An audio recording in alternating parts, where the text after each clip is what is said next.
मैं रेणु माथुर, प्राध्यापक राजकीय महाराज वरिष्ठ उपाध्याय संस्कृत विद्यालय जयपुर। आज हम सामान्य कक्षा 12 की सामान्य विज्ञान का अध्याय 25 श्वसन तंत्र रेस्पिरेटरी सिस्टम का अध्ययन करेंगे। इसका परिचय ये है कि सभी प्राणियों में अनेक जैव रासायनिक क्रियाएं होती रहती हैं। हमारे शरीर के लिए भी हमको ऊर्जा की आवश्यकता होती है। तो ऊर्जा हमें कहाँ से मिलती है? हम खाद्य पदार्थ भोजन आदि करते हैं, उसका ऑक्सीकरण होता है, उससे ऊर्जा प्राप्त होती है। तो श्वसन क्या है? श्वसन एक अपचयी क्रिया है जिसके अंतर्गत कोशिकाओं में जो संचित भोजन होता है, ग्लूकोज होता है, उसका ऑक्सीकरण होता है और उससे ऊर्जा निकलती है और जो एटीपी के रूप में संचित रहती है। इस प्रक्रिया में कार्बन डाइऑक्साइड और जल उप उत्पाद के रूप में निकलते हैं। तो एटीपी क्या है? Adenosine triphosphate. ये एक प्रकार का ऊर्जा बैंक है जो हमारे शरीर के अंदर शरीर कोशिकाओं में रहता है और उससे हमें ऊर्जा प्राप्त होती रहती है। श्वसन के प्रकार दो प्रकार का है श्वसन, वायवीय या ऑक्सी श्वसन और अवायवीय या अनॉक्सी श्वसन। वायवीय श्वसन जो कि वायु की उपस्थिति में होता है और अनॉक्सी श्वसन जो वायु की अनुपस्थिति में या ऑक्सीजन की अनुपस्थिति में होता है। श्वसन अंग शरीर की सामान्य सतह के द्वारा श्वसन की क्रिया होती है, जैसे प्रोटोजोआ, पॉयरा, सिलिंट्रेटा जो निम्न श्रेणी के जंतु हैं, उनमें जल और अमीब प्राणियों में शरीर की सामान्य द्वारा श्वसन होता है। क्लोम द्वारा, जैसे कुछ ऑर्थोपोडा, मोलस्का और सभी मछलियों में क्लोम के द्वारा श्वसन होता है और ट्रेकिया या श्वसन नली द्वारा भी होता है। ये कीट पाया जाता है जैसे कॉकरोच, मकड़ी, टिड्डा आदि। फेफड़े जो उभयचर प्राणी है, जो थल पे, जल और थल दोनों पे रहते हैं। सरीसृप जो रेंगने वाले प्राणी है और इसके अलावा जो पक्षी है, स्तनधारी है, उनमें सबमिशन फेफड़ों द्वारा होता है। मनुष्य का श्वसन तंत्र मनुष्य का श्वसन तंत्र में सबसे पहले हमारी नाक है, जहां से हम श्वसन की क्रिया करते हैं, सांस लेते हैं, छोड़ते हैं। और नाक के जब श्वास की क्रिया होती है, श्वसन की क्रिया, तो वायु अंदर जाती है नाक में से और नासा मार्ग से होते हुए और वो ग्रसनी में जाती है। फिर हमारे जो गले के अंदर जिससे हमारी आवाज निकलती है, उसको स्वर यंत्र कहते हैं, वहां से होती हुई और श्वास नाल से द्वारा उसके बाद फेफड़ों में जाती है। तो इस तरह से ये पूरे मनुष्य का श्वसन तंत्र है। तो सबसे पहले नासिका और नासाद्वार होता है, जो कि दो नासा रंध्र होते हैं, बाह्य नासा रंध्र, जिनमें से वायु प्रवेश करती है और ये ग्रसनी में खुलते हैं। ग्रसनी पीछे का भाग है, इसमें भी दो पाए जाते हैं। तो दो छिद्र के अंदर एक तो होता है निगल द्वार, गलट, और एक होता है ग्लॉटिस यानी घाटी द्वार। तो जब ग्लॉटिस पर एक ढक्कन होता है, उस ढक्कन को कहते हैं एपिग्लॉटिस।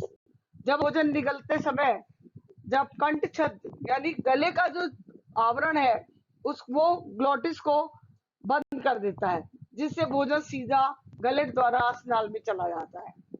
तो इस तरह से इसके बीच में दोनों जो नदियां हैं हमारे गले के अंदर, ये दोनों साथ साथ में है, लेकिन इनके बीच में एक घाटी द्वार है, ग्लॉटिस है, एपिग्लॉटिस, जिसके द्वारा जब हम श्वास की क्रिया करते हैं तो भोजन नली में नहीं जाता है, वायु नहीं जाती है, और जब भोजन करते हैं तो गले के अंदर नहीं जाता है भोजन। ये एक प्रकार का द्वार होता है। उसके बाद होता है स्वर यंत्र, जहां से आवाज निकलती है। और उसके बाद होता है श्वास नली। श्वास नली ट्रेकिया में इसी आकार के उपास्थि के छल्ले पाए जाते हैं और ये छल्ले ट्रेकिया को चिपकने से बचाते हैं और में रोम, श्लेष्मा, रोगाणु, धूल, मिट्टी, कणों से जो होते हैं, जो कि उनको वहीं रोक लेते हैं श्वास को अंदर ही, और फेफड़ों तक उनको नहीं जाने देते हैं। ये ट्रेकिया दाई और बाई दोनों श्वसनियों में विभाजित हो जाता है और अपनी अपनी ओर के फेफड़ों में प्रवेश कर जाता है। फिर श्वसनियां हैं वो आगे और आगे विभाजित हो जाती हैं, वो श्वसनिकाएं कहलाती हैं और श्वसनिकाओं में समाप्त हो जाती हैं और बाद में श्वसनिकाएं वायु कोष्ठों में खुलती हैं। जैसा कि आप चित्र देख रहे हैं ऊपर 25.1 में श्वसन तंत्र का पूरा चित्र दिखाया गया है आपको। नासा कक्ष, मुखगह्वर यंत्र, ग्रसनी, श्वास नली, बाई श्वसनी, दाई श्वसनी, दाया फेफड़ा, बाया फेफड़ा, और नीचे की तरफ होता है तनुपट, डायफ्राम होता है। फेफड़े, मनुष्य में एक जोड़ी फेफड़े पाए जाते हैं। ये हल्के गुलाबी रंग के कोमल स्पंजी होते हैं और एक इस पे आवरण होता है जिसको फुफ्फुस आवरण कहते हैं। इसके बीच में एक द्रव भरा रहता है जो घर्षण को कम करता है। ये वक्ष गुहा में डायफ्राम के ऊपर प्लूरल गुहा में उपस्थित होते हैं। फेफड़ों की सबसे छोटी से छोटी संरचनात्मक और क्रियात्मक इकाई कूप इकाई कहलाती है। इनके चारों रक्त केशिकाओं का सघन जाल होता है।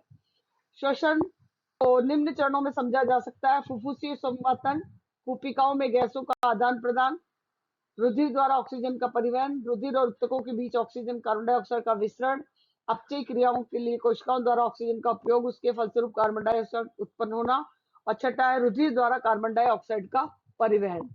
वक्षीय बॉक्स या केज, ये वक्ष पाया जाता है। इसके अगर भाग में उरोस्थी स्टर्नम या और पश्च भाग में पीछे की तरफ जो अपने रीढ़ की हड्डी होती है उसको कहते हैं कशेरु दंड, उसका बना होता है।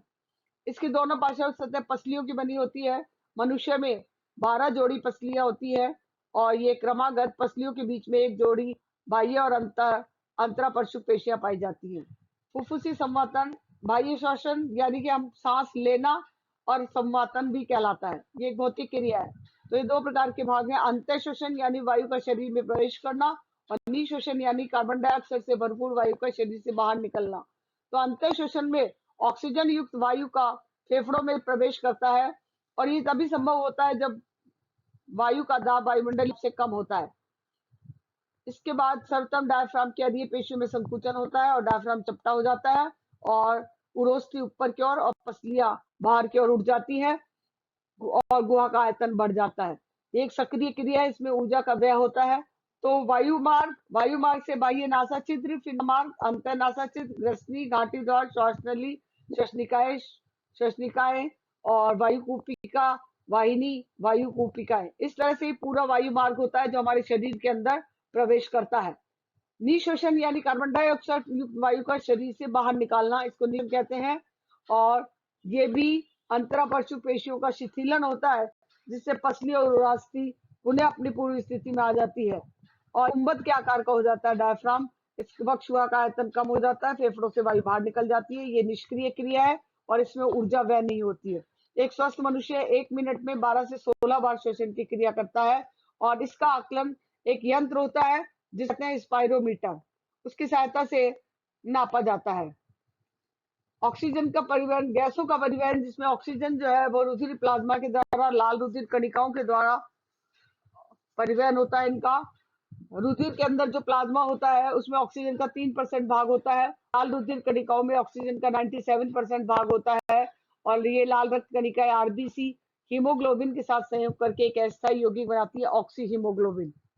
कार्बन डाइऑक्साइड का परिवहन, भोजन के ऑक्सीकरण के फलस्वरूप उत्पन्न कार्बन डाइऑक्साइड कार्बनिक अम्ल के रूप में, बाइकार्बोनेट्स के रूप में और bicarbonate plus hydrogen ion sodium bicarbonate और bicarbonate plus potassium ion potassium bicarbonate और इसके अलावा कार्मिनो होमोग्लोबिन के रूप में लगभग 23% कार्बन डाइऑक्साइड हीमोग्लोबिन द्वारा कार्मिनो हीमोग्लोबिन के रूप में परिवहन करती है। कूपिकाओं में कार्मिनो हीमोग्लोबिन से कार्बन डाइऑक्साइड का विमोचन होने लगता है और हीमोग्लोबिन कार्बोमिनो हीमोग्लोबिन के रूप में पृथक हो जाता है और कार्बन डाइऑक्साइड अलग हो जाती है। श्वसन के कई विकार भी होते हैं। श्वसन यदि सही प्रकार से नहीं हो पा रहा है तो दमा एक एलर्जी रोग है। ये विशेष रूप से धुआं, धूल, धूमन आदि के कारण होता है। दमा का दौरा पड़ने पर रोगी को निरंतर खांसी आती रहती है और श्वास लेने में कठिनाई होती है। श्वसनी शोथ या ब्रोंकाइटिस, ये श्वसनी का शोथ कहलाता है बीमार। इसमें रोगी को लगातार खांसी आती है और श्वसनी जन और जलन रहती है। निमोनिया, ये रोग स्ट्रेप्टोकोकस न्यूमोनी नामक जीवाणु के द्वारा होता है। इसके संक्रमण से फेफड़ों की कूपिकाएं मृत कणों और तरल पदार्थ से भर जाते हैं, इनमें सूजन आ जाती है।